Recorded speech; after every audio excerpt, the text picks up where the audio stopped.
नहीं है, भगवान बचा लेना, किसी को पता नहीं चले, प्लीज प्लीज भगवान जी। समझ आ रहा है? ये है पापी आत्माओं के लक्षण, ये है राक्षस आत्माओं के लक्षण। राक्षस, भस्मासुर, महिषासुर, दैत्यों की तरफ बढ़ने के लक्षण, क्योंकि तपस्या किया लेकिन रॉन्ग वे में किया।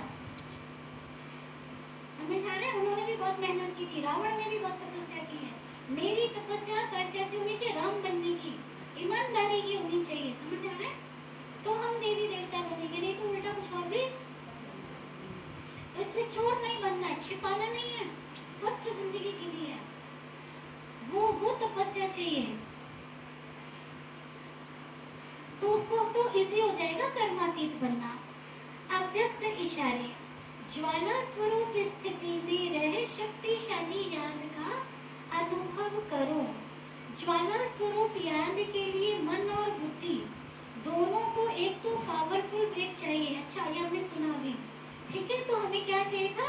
निर्णय शक्ति और परखने की शक्ति जब बढ़ेगी तब हमारी एनर्जी वेस्ट नहीं होगी।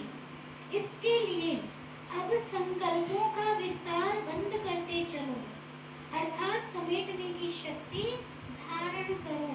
विस्तार को समेटने की शक्ति धारण करो, मतलब इसका कितनी भी बड़ी से बड़ी बात हो जाए, कुछ भी हो जाए, दुनिया में कुछ भी हो जाए, मेरा काम है बाबा ने जो मुझे बनाया है उसके चिंतन में रहना, अपने को वो याद दिलाना जो बाबा ने हमें बनाया है। ठीक है, क्या क्या बनाया बाबा ने?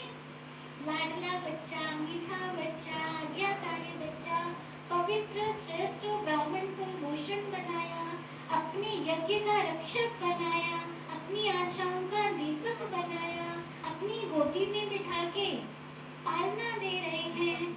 आप सोचो, दिल तक मशीन बनाया, ब्रह्म मुख वंशावली बनाया, नैनों का नूर बनाया, विश्व कल्याणी बनाया, महादानी वरदानी बनाया, विश्व सेवाधारी बनाया।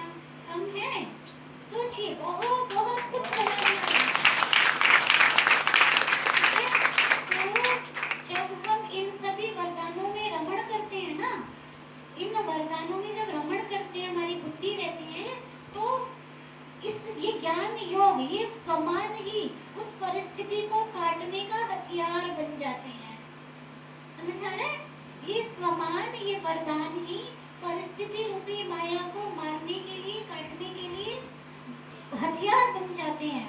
इसलिए कहते हैं ज्ञान तलवार, ज्ञान बाण, ज्ञान गदा, ज्ञान की अस्त्र शस्त्र